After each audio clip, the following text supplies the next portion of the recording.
Yon mga boss, madami nga pala nagtatanong kung ano daw conversion yung ginawa namin dito. Una mga bossing, kailangan nyo ng ganitong shock, de joke lang. Kailangan nyo pala ng ganitong hose mga boss. Pang NMAX nga pala yan at kay PS sa Thailand ko naman yan nabili. Nagawan ko na nga pala to ng vlog dati mga bossing at dahil meron pa rin gustong humingi na detalye, bibigyan ko po kayo. Bale, eto nga pala yung bracket na ikakabit natin mga bossing. Nabili ko nga lang pala to sa tropa na baliw din dati sa NMAX. Kay Darren Asuncion ko nga pala yung nabili mga bossing pati itong caliper. At dahil 4-pot to mga bossing, syempre kailangan matibay po yung preno. Matibay dapat yung paglalagyan. At yon mga boss, ganito nga pala yung design niya. Kaya sumibat na rin tayo dito sa pinsan ko mga bossing kasi nga dito namin yan binutasan. Kasi mga boss, talagyan namin yan ng thread sa loob. Para syempre mas matibay pa rin yung bracket. At nung nabutasan na naman mga bossing, naglagay lang ng lubricant para maayos na yung thread. At yon mga bossing, saglit lang naman to ginawa. Kung mapapansin nyo, nalagyan na agad yung thread, yung swing arm. Ganitong tornilyo naman yung ikinabit natin mga boss. At yan, nahigpitan na agad natin ng ayos. O diba? So yeah, bali yung hose pala na nabili natin mga bossing pang ABS na talaga. Kasi mga bossing dati tinanggal namin yung bakal na to kasi nga ikinabit namin yung switch. Pwede naman siya sa ABS mga bossing. Ganto nga lang pala yung fitment. Bali inirekta namin yung banjo dyan mga bossing papunta sa baba. At dahil pang ABS na to mga bossing, pupunta na tayo sa nagawa ng ABS. Sa mga hindi pala nakakaalam ng meaning ng ABS, ang meaning po nun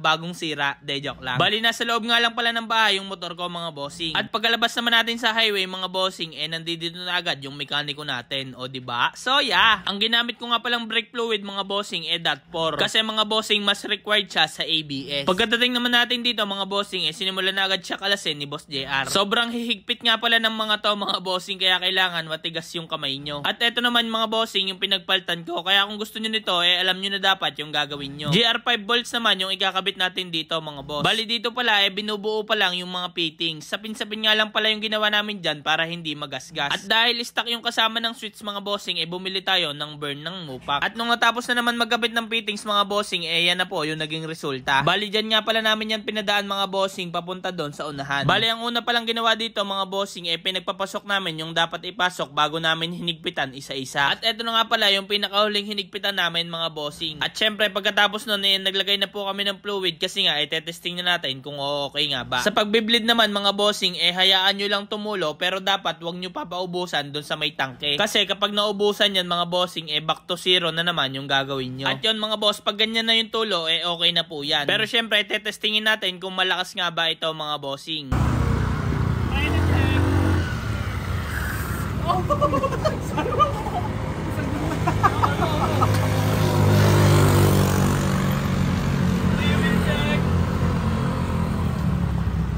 Tapos may nakita tayong issue dito mga bossing pero wala naman yung problema kasi nga meron na tayong bago na ipapalit. Ang kaso mo naman isa yung nabili natin kaya ibebenta ko na lang to sa inyo. CNC red logo nga pala yan mga bossing na original at syempre lilibrehan ko na kayo ng tank ng JR5 tsaka yung mga abubot. Kaya kung gusto nyo mga bossing mag-direct PM na lang kayo dito sa page ko. Pangkanan nga lang pala yan mga bossing at syempre kompleto na rin po yan. Kayo na lang ang magkakabit para so yeah, shine lang mga boss. Shush!